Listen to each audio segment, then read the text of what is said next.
All right, all right, all right. Dana White's Tuesday Night Contender Series is back, and I like this card.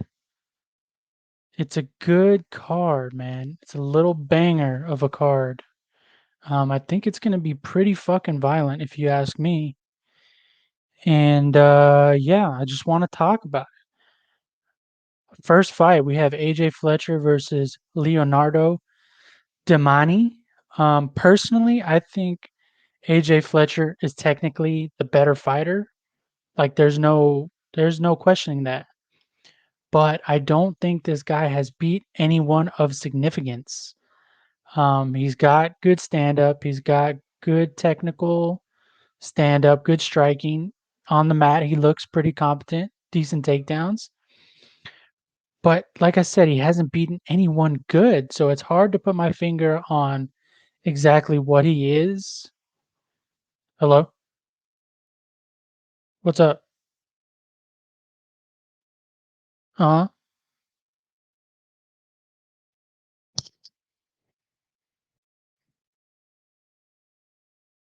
Mm, no, I don't.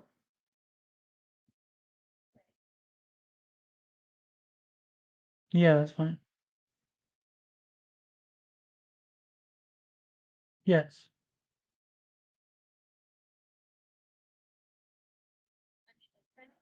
Yes. Yeah. Yes. All right. But as I was saying, this guy has not beat anyone good, with all due respect. He's fought a bunch of 40-year-olds. These two guys back to back are 40. Irish, shut the hell up! They were 40 years old. Why am I wearing sunglasses? Because tonight is bright. Our future is bright. We're going to win a lot of bets tonight. We're going to go 4 for 4. And that's why I'm wearing glasses. So shut the fuck up. Anyways, like I was saying, he's fought 40-year-old guys. He's fought 3-3 guys. He's fought barely over 500 guys. Like he hasn't beaten anyone good. He's only 3 years removed from losing to a guy who's 0-0 and a guy who's 2-1. So respectfully, I don't think this guy's good. He could be, but show me. I don't think he's proven it, and he has a lot of technical advantage over Damani, but this guy is a fucking tank. Both of these guys are built really well. Let's be honest. They're built really, really well for welterweights. They're absolutely stacked. This guy hits hard as fuck. Um, he's got pretty decent takedown defense. The one problem I have with him is when he gets taken down, he turns his back trying to get up. I do not like that. AJ Fletcher can take your back. He's got good wrestling, but he's got good jujitsu to back it up. So that's one thing I'm afraid of. If you have AJ Fletcher via submission on your sports book, I think that's a good bet. But yeah, this guy's super high pace. This guy fought Aaron Khalid, I believe, on like 2 days' notice, Cage Warriors, and he went out there and somehow out fucking cardioed this guy on 2 days' notice. That's fucking impressive. I think he's fought way better competition, and despite AJ Fletcher having technical advantages, I think this guy's more proven. He hits hard as fuck. Good takedown defense. Good jujitsu himself. And based on the betting line, guys, I just can't. I personally can't recommend you bet AJ Fletcher at minus one fucking 80. Like what the no. This is a prove it fight, guys. He hasn't beaten anyone to deserve minus 180. I don't understand the line. I don't understand the reasoning behind betting this guy at 65%.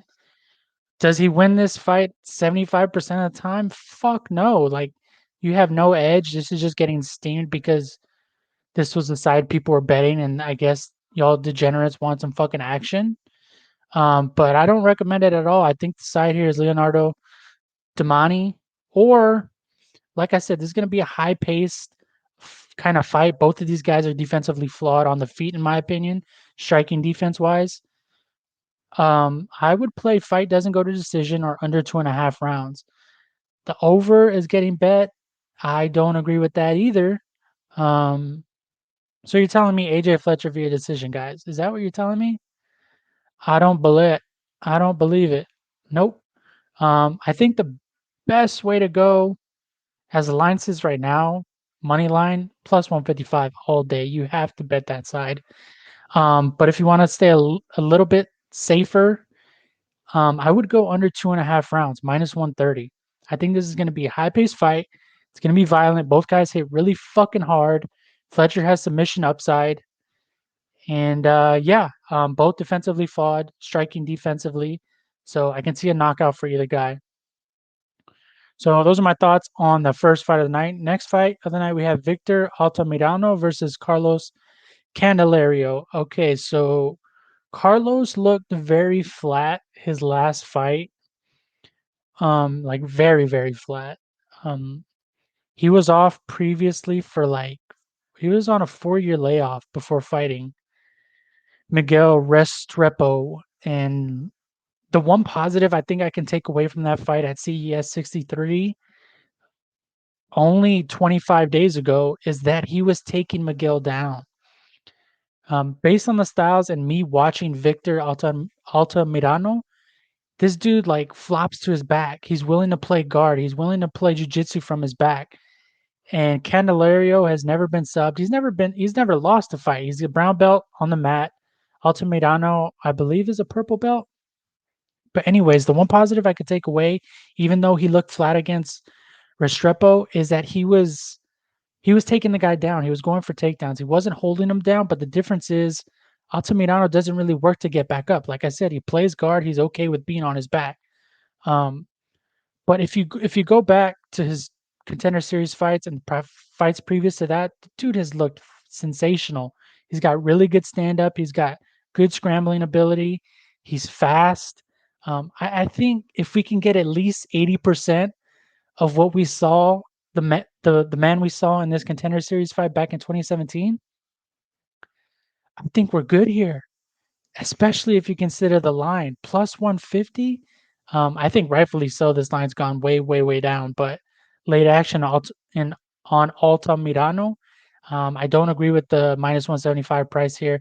I think you got to go Candelario. I'm pretty familiar with Altamirano. He has got decent striking. He doesn't have a lot of power. He's going to throw a lot of volume with kicks on the feet, but I am just not sold on this guy. I don't think he's very good, with all due respect. I think Candelario is a better fighter. I think where Altamirano can win is cardio wise.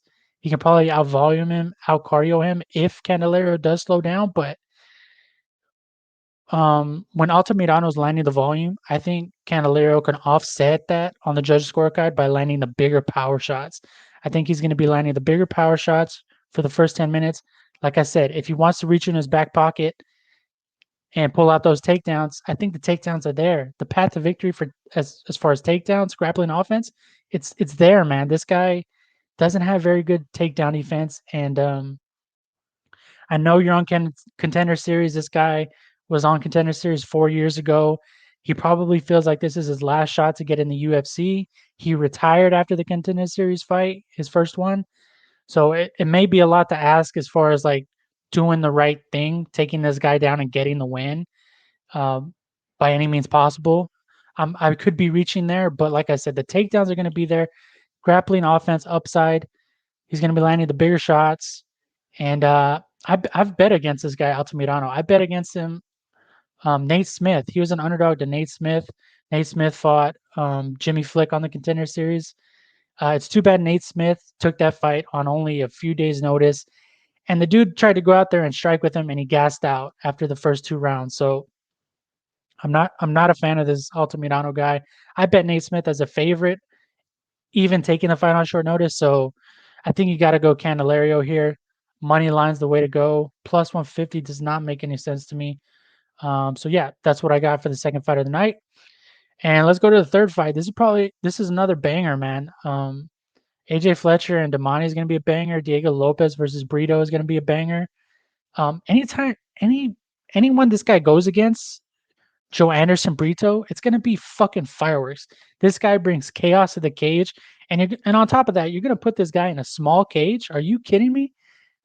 He's not technically sound. His kicks are pretty technical and sharp and fast, but as far as his hands, they're not very technical, guys. This guy goes out there and he looks to take your fucking head off, and there's not much to his game. There's really not.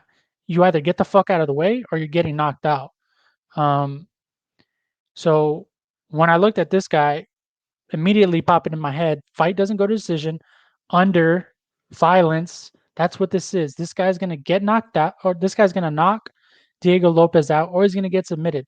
Diego Lopez is a submission specialist, black belt on the mat. Um, his striking has improved. The first fight I taped of this guy was Amir Elzurkayev, and his stand up has grown leaps and bounds from this fight. From what I've seen, Masio Fullen and Marco Beltran, his stand up is getting better, but you don't want to stand up with Joe Anderson Brito, man. This guy is a fucking juggernaut. He's a buzzsaw. You're gonna get hurt if you stand up with Joe Anderson Brito. It's that simple. I think the best path to victory for Lopez is wait for this guy to go fucking crazy, dive under, grab his leg, take him down, take his back, choke him out. Um, I don't like what I see defensively from Brito on the mat. Um, it was actually surprising that he beat, who was it? Wellington Prado. Wellington Prado had him in terrible positions on the mat, like 3 different times. If you put Diego Lopez in place of Wellington Prado that night, that's a first round submission for Diego Lopez. So what I kind of think is technically on the feet, Diego Lopez has an advantage, but it doesn't fucking matter with Joe Anderson uh, Brito. This guy's fucking crazy. You don't want to stand up with him. It's not wise. It's not the best path to victory. He's gonna knock Diego Lopez out in the first round, or he's gonna get submitted in the first round. That's really what I think here. I've been debating playing the under 1.5. Um, see, I don't get this. I don't get why people are betting the over here. I really don't. Diego Lopez is taking this on short notice. Like I said, it's going to be Lopez submission or Brito KO. You're going to be sweating your dick off betting the over here.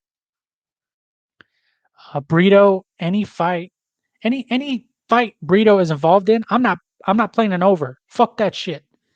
No. So I like the under here.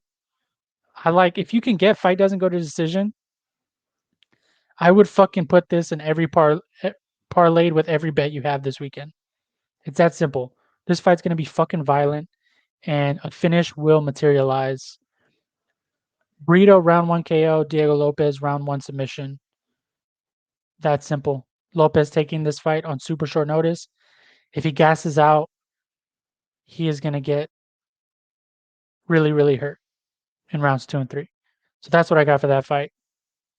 This next fight, minus 700 against a plus 450. Let me go to my history.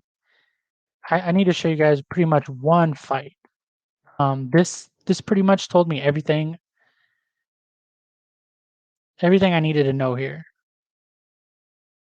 I watched this one fight for about 3 minutes, and that's all the information I really needed. Look at this guy. Look at this guy's offense and defensive vulnerabilities on the feet. Look at this. Look at this shit. He's the bald guy. The plus 450 is the bald guy.